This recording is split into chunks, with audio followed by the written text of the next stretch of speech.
Ahava blessings. Welcome to this episode of Hold the Shehina.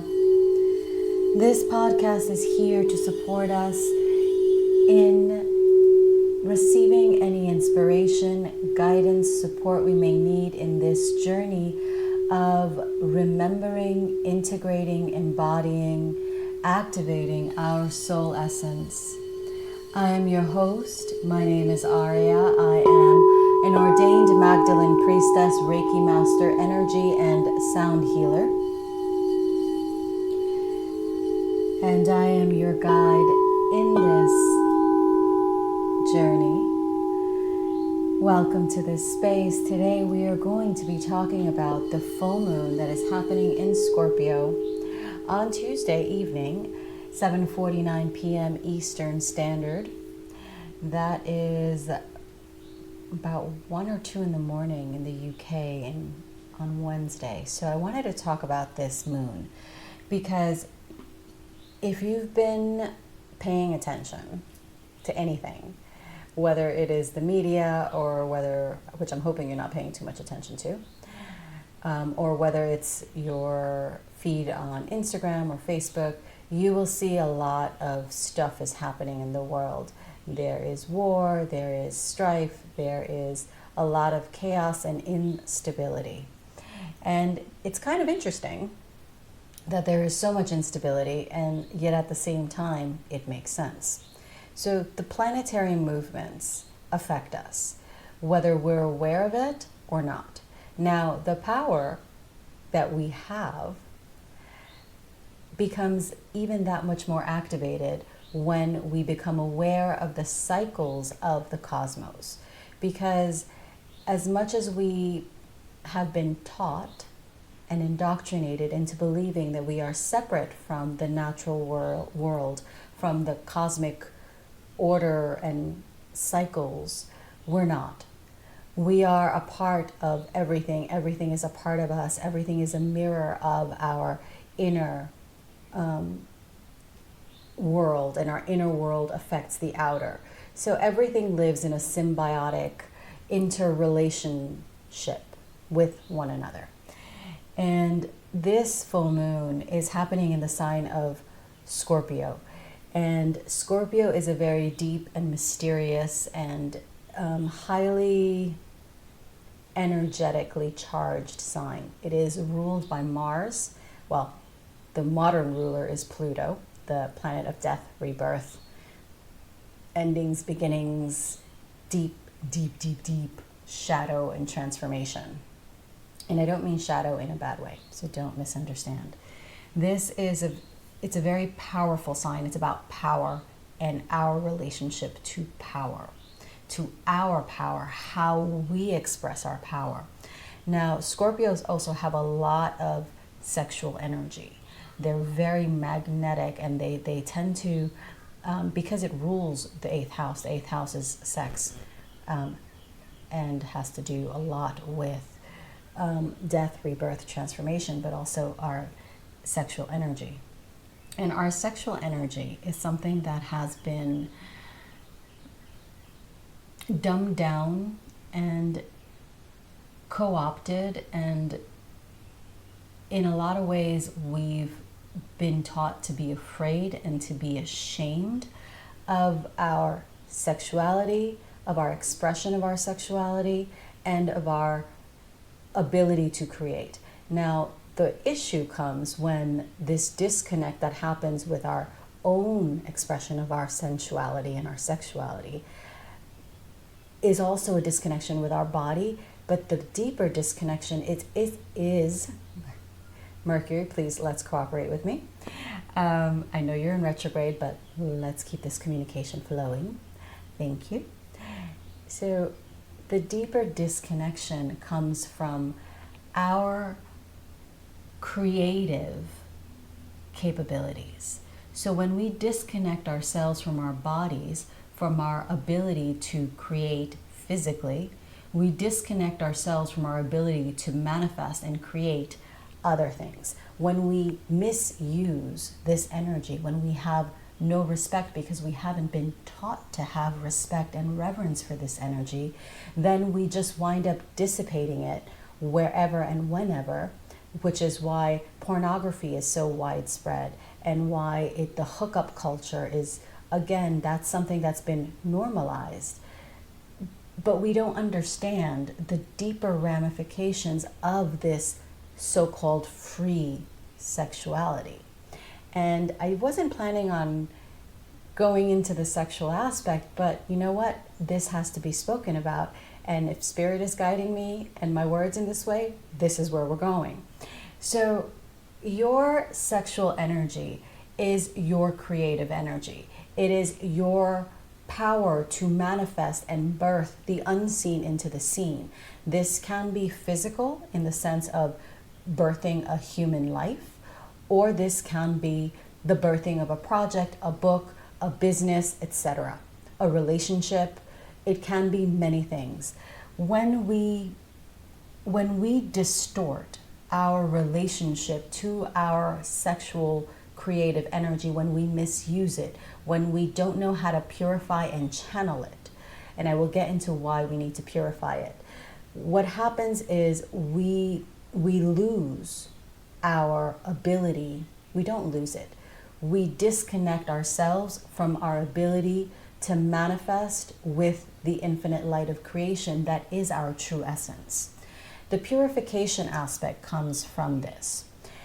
We chose to incarnate in a world of duality. This is the parameters of the game of this earthly existence that we chose to incarnate into. Part of that choice came with the knowing that we would forget our infinite selves, and the quest, so to speak, would be to come back into remembrance, to come back into alignment, to come back into our embodiment of our full infinite essence. And our sexual energy, the purification of our sexual energy, has to do with the fact that once energy gets on this plane, it becomes disjointed, distorted, simply because this is a world of duality. And now what we are seeing is we're not just seeing duality, we're seeing multiple layers and gray tones, where way back maybe it was only black and white, or black and a few shades of gray and white. Now, and black. And now it's a whole different game. Why is it a different game? Because the earth and humanity as a collective is ascending. And through that ascension process, the lines between what is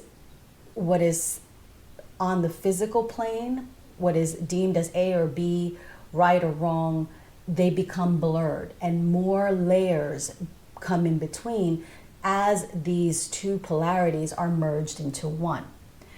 So that is what we're doing through our spiritual evolution and our quest and our seeking of the wisdom, the Shekhinah, the Sophia, the wisdom of the ages that exists within us, remembering and reconnecting to that.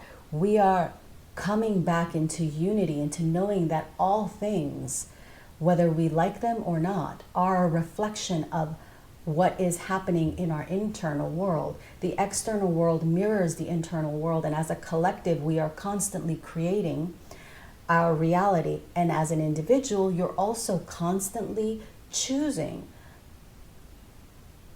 what you want to create in your world. Now, this can be knowingly or unknowingly, consciously, unconsciously, or subconsciously. We create. This is what we do. This is what we are here to do. However, most of us aren't taught to value our sexual energy, which is our creative energy. We are taught that we're taught guilt around it. We're taught shame. We're taught blame. Many of us have been traumatized around this topic. So there's a lot of healing that needs to be done. And the full moon is all about illumination. It's all about bringing light, shining a light on those places where we don't often look. Triggers may come up, especially after this incredibly potent solar eclipse. This eclipse season has been wild. It's been intense. Then there's the solar flares. Then there's the earthquakes, which of course the planetary systems, the cosmos affects what's happening here on Earth. So whether it's physical Earth or whether it's the collective humanity on Earth. So there's a lot of going on. And then Mercury is in reggaeton, as I like to say, which means that the motherfucker's not acting right. But again, the not acting right is me being funny or trying to be funny, because we go through these periods of Mercury being retrograde for a very important reason. And if you want to dive into that, you can check out the previous episode where I spoke about the energies of this particular Mercury retrograde. But retrogrades, whether it's Mercury, which happens very frequently because of its proximity to the Earth and the Sun, or whether it's Saturn or Uranus. Last year we had quite a few outer planets retrograde. Retrogrades are a time for introspection. They're a time for slowing down. They're a time for really reevaluating and reassessing our choices, our actions, our words. And Mercury rules communication. So everything that has to do with technology, our word, our expression, our communication, particularly in our closer social spheres, very, very important to take the step back and reassess and reconfigure, reevaluate whether what is going on in your life, what you are doing, your thoughts, your words, and your actions are in alignment with the experience you want to bring forth, you want to birth into this world. So the number 4 is a very powerful number. It's a very harmonious number. 4 is the 4 elements. 4 is a number associated with Jupiter. It is about the structure. It is the container. It is harmony, balance, the heart chakra, an expansion of unconditional love, of forgiveness, of compassion, abundance, understanding, and being in harmony with the elements. Creating the structures and the discipline. I know those are words that sometimes people don't like, but they're important.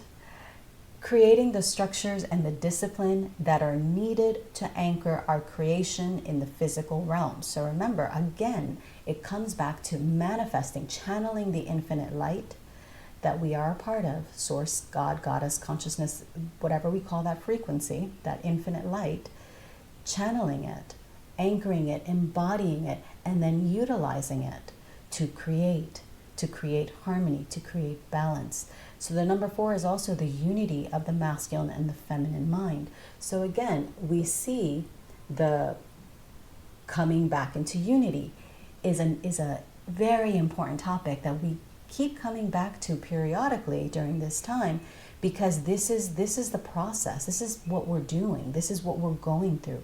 We're coming back into unity. We are taking the seemingly disjointed, disharmonious aspects, and we are utilizing the infinite light, our soul essence, the light of creation, to purify these aspects and bring them back into harmony, into unity with ourselves. So, excuse me while I took a sip of water. This Taurus, one of my favorite signs. My beloved is a Taurus. I'm a Taurus rising. My Venus is in Taurus. So Taurus to me is a very important sign. Taurus is structure. So we need the structure of the masculine. We need the discipline of the masculine to take aligned action. You cannot create and just flow with creation if you cannot anchor your creations into the physical realm, which is why you may have heard me say it's really nice to be able to channel the energy and receive the energy and want to know all about your cosmic origins. However, if you're doing that as a form of escapism to escape your day-to-day human reality, then you're using spirituality as a crutch. You're not utilizing it to expand and elevate your soul and contribute to this collective ascension journey. You're utilizing it to create more distance, more separation, to basically say, well, I'm super spiritual because I'm a Lyran being, but, and I'm vegan, or I'm, pescatarian, and that makes me better than you who are a muggle and don't even understand the cosmic order of things. That is not spirituality. That is not embodying, let me rephrase that. That is not embodying your spirituality. That is not embodying even a humanity, like a normal human. Oh, beautiful, the birds are outside. There's a beautiful cardinal. It's not even embodying compassion or unconditional love. And unconditional love is the frequency of the universe. Love is the frequency of creation, of abundance, of expansion. So when we utilize spiritual belief systems, be they religious dogmatic ones like Judeo-Christian, Islamic, Buddhist, whatever, or be they more metaphysical, Rosicrucian, whatever, when we utilize and weaponize these belief systems to create more division and separation and to sort of put certain people above others, we're only perpetuating more duality, more of the same, which is why the world is in this situation to begin with. So the goal is to transcend that ingrained human tendency to seek separation and to otherize other people, to make them lesser or worse or somehow not worthy. Because again, that reflects anytime any one of us, and I've been guilty of this too, so I can't just say you, anytime we project that I'm better than you, or that arrogant essence onto anything, anyone outside of us, all we are doing is creating more separation, creating more disunity, disharmony, chaos, and chaos leads to war and the harming of people. People can only harm others when they are in deep separation from their true essence, from their infinite selves. And this is why people harm animals and torture human beings, because they don't see that other creature, that other human being as worthy, as themselves. If you see that creature as yourself, if you see that human being as an aspect of yourself, there is a respect, there is a reverence, there is a caring, there is a compassion that goes into that affects your interaction, that creates more unity, more love, and more harmony. And this is what we are here to do. And this is the number 4. It's the bringing into unity, the harmonizing of the elements that we're working with into a greater, what's the word? A greater creation than we have been gifted with by our predecessors. So Taurus is the physical world. Taurus represents the material, the money, the resources, the abundance. Now, mind you, the abundance is all around us. We just choose to see abundance in very limited terms, which again has to do with how we were raised, how we were taught, how we were indoctrinated. And I will use that word indoctrinated because in a lot of ways it is an indoctrination. And it's so many things we have to unlearn. And we take it one step at a time to start disassociating ourselves from that and choosing a different narrative, choosing a different reality that we are cementing into the world with our actions. So Taurus is it's an earth sign. It's the sign that is all about our values, as well as our money and our resources and the physical, tangible worlds. And on a collective level, it's the financial systems and the monetary system. Scorpio is where the moon's at. And Scorpio is a water sign. Very deep, very mystical, but they can be dark and broody and secretive. So Scorpio, the moon being full in Scorpio is shedding light on what all the secrets and the stuff that has not seen the light of day. So there's a lot that's coming up in the collective. If you will notice, there's, the Diddy scandal, and there is a lot of stuff that if you pay attention, you will see what's been going on for years. But we're not going to jump down those rabbit holes just now, because it's not the time or the place. But Scorpio is, it's about our power and how we channel our sexual creative energy, because Scorpios hold a lot of magnetism, a lot of power. And in the shadow, they can destroy with that power. Remember, the scorpion is the symbol of Scorpio, and the Scorpio can sting because it's a scorpion.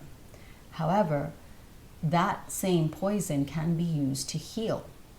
So again, there's that transmutation of lower dense energies into a higher form, into a more elevated, expansive, unrestricted, liberated expression. So this, we have the Jupiter-Uranus conjunction, which everyone seems to be talking about. And it's very powerful, particularly if you are an earth sign or have your personal planets in an earth sign. So that would be Venus, not Venus, my apologies, Taurus, Virgo, I was thinking of Virgo, and Capricorn. So this is all about expansion, good luck, good fortune. But remember, Uranus is unconventional. Uranus is about kundalini awakening. Kundalini is your sexual creative energy. It's the activator. It's unconventional. It's a trailblazer. It's how things are done in a different way. So the fact that Jupiter and Uranus are in a conjunction in the sign of Taurus, we're shaking up the way that we expand, the way that we view resources, money, our values. Everything is basically being blown to smithereens, because again, then we got Pluto in the mix there too, because Pluto is trining. So there's death, rebirth, expansion, awakening, deep, deep, deep healing. Because we also have a stellium which is like a whole party of planets in one house. And we have them in two houses. We have them in the 6th house, which is all about our mission, our service, our communication, how we express our service into the world. It's all about healing, because Virgo rules the 6th house. And we got Venus in there, Mercury, who's doing his little dance, North Node, and Chiron. Chiron is the wounded healer. So there is deep, powerful, transformative healing energies that are happening when it comes to our relationship with ourselves, because this is also self-love. Our actions, how we nurture and take care of ourselves, our mind, body, spirit connection is the 6th house. So we have Venus, which is love, how we express love, but also how we love ourselves. Mercury, our communication. Chiron, the wounded healer. North Node, which is our mission. All in Aries, which is a fire sign. So everything that has to do with how we communicate, our service, our loving ourselves, our connection to our mind, body, and spirit, our healing, our mission, our service, all of that is being activated at this time. It is all being shaken up, so we can either choose to be in alignment with our soul or not, because again, we have free will. We can basically choose to say, you know what, peace out, I don't want to do this. Or we can say, I know this is probably going to be difficult, but I signed up for this and I'm going to go through the initiation that this is. So we also have a stellium in the 5th house, which is creativity, self-expression. Our talents, our gifts are in our 5th house. and it's ruled by Leo. So Leo is very generous, very loving sign, very loyal, and all about shining our light, sharing our light with the world. And we have Saturn, which is the great taskmaster, the one that gets you on your game and allows you to create the structures and the discipline that you need in order to ground your manifestations into the earth. And then when you do that, you're blessed with abundance. Most people don't know that about Saturn. Saturn does bless you with abundance.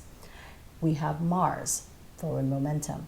Neptune, which is higher consciousness, but also can represent the illusions we hold about our human existence. So we may still be holding on to some aspects of the illusion that we are separate from everyone and everything around us when we're not. So there's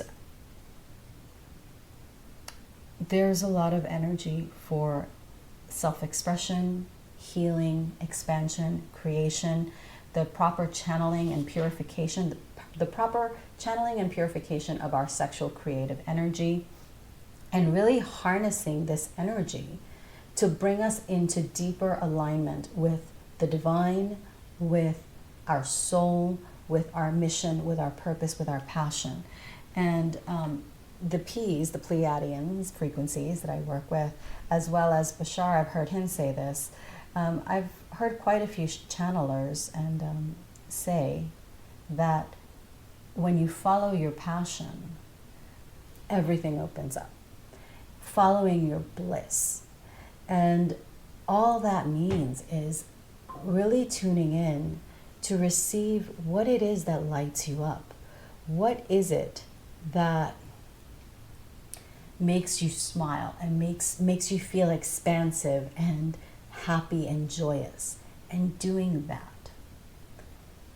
Now, a lot of us can't necessarily just go off and, travel the world, activating different ley lines and vortices around the planet. Well, some of us can. I do that from time to time. But my whole desire, my big desire would be to just travel to different ancient sites and just do ritual and drumming and chanting and play my beautiful crystal alchemy bowls and activate those ley lines. I do that to a smaller scale because I do travel. I go to the sacred lands of Cathars and to monasteries in Spain and the Languedoc region, and I go to Avalon, and I've been to Sedona and Shasta. So I do this on a smaller scale. However, we don't have to be anywhere other than where we are. So in this moment, I'm activating the ley lines in Atlanta. So, well, outside of Atlanta. But I'm activating these ley lines on a day-to-day basis when I'm not traveling. But ideally, I would love to just have my space over there and then just go to Egypt, go to Morocco, go to the Canary Islands. That would be my thing. Like, that would make my heart sing. However, at this point in time, that's not necessarily feasible. I have huskies, I have my beloved, and he has a straight muggle job, even though he's not quite as muggle as he thinks. But so not quite possible to always be doing my witchy things whenever I want to do them, off in some far off, beautiful, magnificent place with the ley lines and vortices and sun codes and solar codes. But when I get a chance to do that, I live for that. And in the meantime, I live for activating the ley lines where I am, because I understand the interconnectedness of where I am in this moment and where I am in other moments, whether it's future or past. There's an interconnection. There is no time. There is no space, so to speak. So whenever we follow our passion, whether it's in a smaller scale, which some of us, are like, oh, go big, go home. You know what? Do you. If it makes you happy and you can only do 5-10 minutes of it, then do 5-10 minutes of it. And enjoy those 5 or 10 minutes to the max. Like, just bliss out for those 5 or 10 minutes. So again, we do what we can, where we can, with the resources we have been gifted. Because the more we are grateful and appreciative for the resources we've been gifted, the more the universe and the divine intelligence, cosmic God, Goddess, Allah, will gift us with more of the frequency that we are emanating through our being, through our thoughts, our words, and our actions. Because remember, the thoughts are the immaterial that come into the word, which we express, that cements itself in our field, in our actions, and that becomes our reality. So it's very important to be very mindful of the cycles, to know how they're affecting the collective, and to know how they're affecting you. So tuning into yourself is really the most important thing you can do. To be incredibly, to fine-tune that self-awareness, that discernment, that ability to receive the information from the higher realms, anchor in your body, and utilize it to purify and create. And we purify our physical, energetic, emotional, mental, physical bodies. We purify through prayer, through chanting, through sacred dance, through being mindful of our word, through artistic endeavors, through sound healing, through energy healing. However we do this, journaling, meditating, yoga, working out, whatever your practice is, walking, going for a walk in nature without like thinking about where you're going and just admiring and honoring the land beneath your feet and the trees and the birds all around you. However it is that we honor our sacred path is exactly how you need to be doing it. There is no comparing yourself to someone else, because there is no one but you. No one came here with the same soul contract that you came in here with. Even if you had a twin, your twin would have a different soul contract than you, even though you share the same natal chart, the same birthday, and you're only a second or two apart when you were born, when you took your first breath. Each of you is still a unique individual with unique codes to give and unique activations that will be activated at different points in time in each of your respective lives. So, and then there's the codes that you hold together. So this is the same thing in partnership. Each partner would hold different codes that support each other in fulfilling your joint mission. Because even when we marry someone, we have a mission with that person. We have a soul contract, and we have certain experiences we will experience with that person. And that is important to honor. At the same time, each of you has your individual soul contracts. Your individual soul contracts do not get canceled out because you marry someone or you don't marry someone. And there's a reason why I mentioned that. So this full moon is happening between the 1st and the 7th house. The 1st is the self, the I am. It's leadership, initiative, your body, yourself. It's about the self. The 7th house is the partnership house. It's all about our marriage, our partnerships, business relationships. It's the we. So it's that harmony, creating that harmonic balance between the I, the self, and the we. Yourself in partnership. Both are important. Not one is better than the other or worse than the other. They're both equally important and equally honorable.